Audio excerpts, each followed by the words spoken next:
Hey everyone, it's Jess. And this month I thought I would do a January 2024 month in review. If you listen to the first episode of the podcast that I did in 2024, I talked about some of the goals that we are trying to achieve for this year. And one of them is to hit $600,000 in gross revenue. Now, I don't actually recommend gross revenue as like the best metric for measuring your success in any type of business. It's better to look at profits. But because this podcast is about looking at the possibility of whether it's you can even sell $1 million in a year, and we're really trying to get there, and that's kind of that threshold that I've set. We're looking for 600,000 this year to try and get like a little bit of a step closer to that $1 million mark. So I'm looking at that, and I'm going to talk a little bit about how our January went, how our sales went, and show you some of the highlights of the things that we sold. So let's get to it. Okay, so January was a surprisingly good month, and I don't know. I can tell you that we are getting on track to achieve the $600,000 goal. I'm not going to share specific revenue numbers. I'm still on the fence about how comfortable I am showing you exactly how much money we made. I occasionally will post a hint or two on different social medias about that, but I think I'm going to leave it a little bit vague and just tell you that we're getting on track, and that January was actually 40% for sales higher than last January 2023. So we're off to a very good start. And I think a lot of it has to do with the sourcing opportunities that we've identified. I've talked about sourcing a lot on the podcast. I've said, it's the absolute key to having success in this business. And I think what we're doing now proves that. We've been getting a lot more estate clearouts where we're clearing out entire houses and selling as many of the contents inside there as we can. And then we also have a daily sourcing opportunity from a company that I'm not going to name yet, but I hope to like formalize it and be able to share that with you soon. But we're able to source from them every day. And sometimes we're getting some pretty interesting stuff. So let me show you some of the highlights of our January. And I'm not going to show all of our very, very highest sales, although some of these are pretty darn good, but I'm going to talk a little bit about them. So I'm just going to share my screen here. Okay, so let's look at this license plate. Now, I did not get for $49.99 for this. I took an offer, I think it was 20% off. So like around 360 US for this vintage license plate. If you've been following the pod for a bit, then you know we got a whole bunch of license plates from an estate clear out in a very wealthy neighborhood, and they gave us all of these items for free. So we've been really thrilled with the results of that. You can't go wrong with free, sorry. And there were some pretty amazing pieces in this. This is the second best of the license plates that we got. 1914 BC license plate. This one has had some attempts at restoration, which actually hurts the value usually with license plates, especially because this is unfinished and maybe not done particularly well. So anyway, still really happy with that sale, and you can't go wrong for the price. I had to share this Wedgewood because Wedgewood is one of those things that has really kind of fallen out of favor. I mean, not just Wedgewood, it's a collector plate. Like, what? A collector plate? So this plate actually came from a storage locker that we bought like 7 years ago, and it had all kinds of Wedgewood stuff in it, which at the time we did really well with because there were some like big pieces. Like the bigger Wedgewood pieces often are worth quite a bit more. And we had been kind of grinding out some sales on these collector plates. But one day we actually sold a plate and we were hunting for it, and we decided to do a quick inventory on what was in that cupboard. And it turned out this particular plate wasn't listed. So I took it out, redid the photos, posted it, and I took an offer on that of 70 something dollars.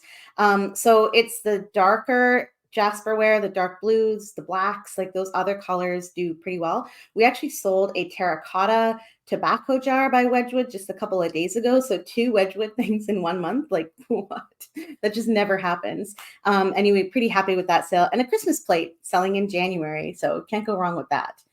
I've got to share these napkin rings. So these are silver plated. A lot of them are from the Victorian era or just a little bit after. And we thought, gosh, silver plate, it's not something that normally does well. We usually scrap the silver plate that we get. There was something interesting about these, and we thought maybe because they're pretty, and honestly, it's a shame to scrap something this beautiful. Like, I hate putting stuff into scrap metal that is like been, handcrafted or just has beautiful design. So we thought, let's try to sell these. They're kind of cool. So we took a picture of them as a lot. And as soon as I did that, I started looking up, some pricing comps. And I found like, wow, actually a couple of these napkin rings that we had, and they're not just napkin rings, there's a couple of other little kinds of serverware pieces in there. Some of them were selling like $30, $40, even up to like $80 for a couple of them. And I was like, well, I've done the work. I'm not going to separate this lot out now, but I'm going to list it at a price that to me seems high and see what happens. 2 days, $499.99 full price for these. So I guess kind of don't discount silver plate, but I know what you're looking at. This is my advice, except I don't know what I'm looking at, but I did really well with this sale. So pretty happy there. This is one of the items that we got from our daily sourcing opportunity that we have now, and there was actually quite a lot of really good stuff in this particular load that we picked up that day, and we had lots of high value sales from it. These I think I underpriced. I don't know if they work. They're like endoscopic cameras, so this is like kind of for medical use, but I don't know how to test them. I don't have the special thing that they plug into. I didn't have any idea. At all. So I thought I'm going to sell them for parts. I did see a couple of sold listings for parts. So I decided to put them up for like the can't say no price apparently of $1,200, and they sold in less than 20 minutes. Whoops. I actually had another camera from that was even higher end than these. And I also listed that one for parts, just one camera for 625, and it also sold overnight. This one, definitely not one of our highest value sales of the month, but why am I sharing it? Why do you guys think I'm sharing it? As a person living in Vancouver with a hockey team that happens to be super, super good. Yeah. I had this listed for $50 and it sold for 40. It's a Vancouver Canucks autographed t-shirt from, some years ago when the Sedins were still playing, and probably like the mid 2000s, 2006 or something like that. Yeah, so signed, no COA. Doesn't matter. The signatures are legitimate, and still had the tags on it. So $40 for that. And it did not go to a local buyer. This went like to like Wisconsin or something. So I kind of love when Canucks stuff goes all over the place because we are everywhere. We are everywhere, and we are all Canucks. What's this one? Oh, okay. Coleman camp stove. I'm sharing this one because Coleman camp stoves are generally not like the best things for resale because they're pretty common. Like when we get a nice condition Coleman camp stove at a yard sale, paid $3, $5 for it, we may be able to get 50. And they sell really fast during camping season, but a lot of times they also just sit. Like we have one in the warehouse that's been for sale for months and it hasn't sold. But this one is apparently a special model. So I always just look up the model just to see, maybe it's like, something different. And this one was from way back in the 1950s. This came from an estate clear out that we did. It actually didn't have the tank with it, but we had an extra tank lying around, which is much more modern than the stove itself. But we thought if somebody wants to use it, then like we'll include this tank with it. So we were happy to get 125 for that, and it was actually brand new in the box. Had just been scratched up a little bit from like I guess somebody just pulling it out and looking at it a few times and then putting it back in the box, but it was very clear that had never been fired. So pretty good sale there, and big box but not too hard to ship. Okay, this one absolutely blew my mind. This is also from an estate that we're finishing up today actually. They had a big laserdisc collection in there, and laserdiscs can be good. They're quite heavy. They're even heavier than vinyl records. So when it comes to shipping them, you don't want to be selling like these big lots because they can weigh like, tens of pounds. It's very expensive to ship them, even with media mail in the US. So we went through the collection to see if there were any really special ones in there, and we found this one, which is one of the holy grails of laserdisc collecting, The Matrix from 1999. The discs were absolutely mint, tiny, tiny little crease on the corner of the sleeve. Otherwise, pretty much perfect condition. And that again sold overnight for $400. We couldn't believe it. We also sold American Pie on laserdisc for I think $325 this month. So I mean, what? There's a few laserdisc movies that are definitely worth picking up. I don't want to call them bolos because, like, I don't know about you, but I don't find laserdiscs on a daily basis. This collection was like 750 discs or something. I've never seen anything like it. It weighed a ton. Anyway, we got that out of it, and we flipped the rest of the lot to a very happy local buyer. And the last one I want to share with you are these football cards. These were actually sitting in our shop. I don't know where they came from.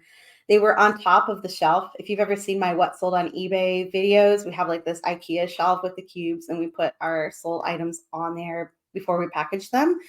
And this was sitting on top of that shelf in a binder for like a few years. And finally, I asked Johanna, I'm like, can we just do something about this? Like, is this sellable? Like, what is it? And we pulled out some loose things out of the binder that had some basketball cards, which we already got $90 for. And it also had these other cool like basketball, they're called rulers. They're like paper rulers with caricatures of basketball players on them. Those haven't sold yet, but they're way cool. So we pulled those out, and then we made this lot of these old football cards and sold it for $250. And it also sold really fast. We probably undersold it, to be totally honest. These are from a lot from the 60s. We looked for some of the more famous names. We got Joe Namath, we got Archie Manning, we had those. But when you look up these cards in the condition that they were in, they were maybe selling for like $1 or $2. So I didn't want to extract $2 at a time out of this lot. So we put it up for $250, and I think we made somebody very happy. We got some really good feedback from that. So those are some of the highlights of what sold on eBay in January. As you can see, the part of the reason we had a good month is because we had a lot of these high value items, and a lot of them were things that would sell really, really fast. Actually, I was surprised at how fast some of them sold. The Matrix, I did not expect that to sell as quickly as it did, although the ratios on it were really good of available copies to sold copies. So we were pretty fortunate in that way. Maybe people had Christmas money, like I don't know what it was, or we just happened to be lucky and pick up some really hot items.